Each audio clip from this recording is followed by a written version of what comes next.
Proses sistem pencernaan makanan manusia. Sistem pencernaan ada 6 organ utama, yaitu organ mulut, kerongkongan, lambung, usus kecil, usus besar, rektum, dan anus. Proses pencernaan makanan pada manusia. Yang pertama yaitu mulut adalah gerbang awal dari saluran pencernaan. Dalam mulut kita akan mengunyah dan memecah makanan menjadi beberapa bagian agar lebih mudah menjadi dicerna. Setelah dari mulut, makanan akan masuk ke kerongkongan yang disebut paring. Di sini makanan akan mengalir ke kerongkongan atau tabung penelanan. Kerongkongan di mana tabung berotot membentang dari paring menuju perut disebut esofagus, yang melalui kontraksi disebut peristaltik, yaitu pengiriman makanan ke lambung. Ada katup yang dapat melindungi untuk mencegah makanan kembali masuk ke kerongkongan yang disebut sphincter esofagus, tepatnya sebelum sambungan ke perut.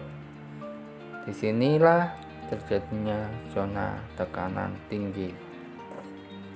Setelah dari kerongkongan masuk ke lambung, yaitu organ seperti kantung dengan dinding otot yang kuat yang menghasilkan asam dan enzim kuat. Di tempat ini juga dapat bekerja layaknya mixer dan penggilingan. Sebelum makanan masuk menuju usus kecil, makanan akan berbentuk cairan atau pasta. Di dalam usus halus yaitu saluran kecil selebar 2,5 cm dengan panjang sekitar 10 meter yang terdiri dari 3 bagian, yaitu duodenum, usus 12 jari, jejunum yaitu usus kosong, dan ileum yaitu usus penyerapan, di mana di usus halus ini berfungsi untuk memaksimalkan pencernaan makanan dan penyerapan zat gizi. Setelah dari usus halus, sisa makanan masuk ke usus besar. Usus besar membentuk huruf U terbalik.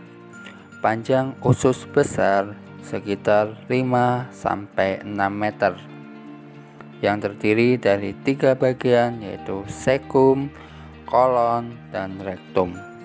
Cecum adalah kantong pada bagian awal usus besar yang menyalurkan hasil pencernaan makanan yang telah diserap dari usus halus menuju usus besar.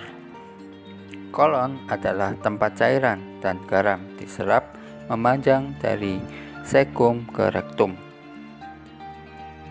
Kolon dibagi 4 macam, yaitu kolon ascendens, kolon transversum, kolon descendens, dan kolon sigmoid.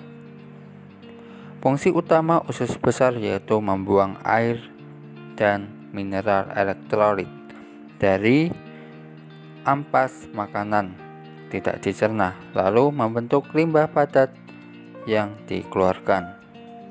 Bakteri dalam usus besar yaitu membantu memecahkan bahan yang tidak dicerna di dalam usus besar. Sisa isi usus besar yang telah menjadi feses kemudian disalurkan ke arah rektum. Rektum adalah bagian akhir dari usus besar yang berfungsi sebagai tempat penampungan feses sementara sebelum dikeluarkan dari tubuh. Ketika suatu gas atau feses masuk ke dalam rektum, otot-otot di sekelilingnya akan terangsang untuk mengirim pesan sensor ke otak. Otak kemudian memutuskan apakah isi rektal dapat dilepaskan atau tidak. Jika bisa, otot-otot mengendor dan rektum kontraksi mengeluarkan isinya. Jika isinya tidak dapat dikeluarkan, berkontraksi dan rektum tertampung hingga sensasi hilang.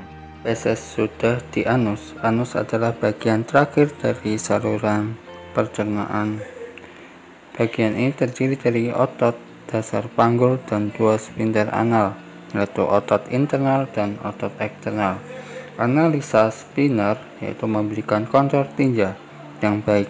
Sphincter internal mencegah kita untuk pergi kamar mandi ketika saat kita tidur. Saat kita ingin ke kamar mandi, kita mengandalkan sphincter eksternal untuk menahan tinja sampai kita ke toilet. Semoga penjelasan dari proses sistem pencernaan makanan dari awal sampai akhir semoga dapat bermanfaat.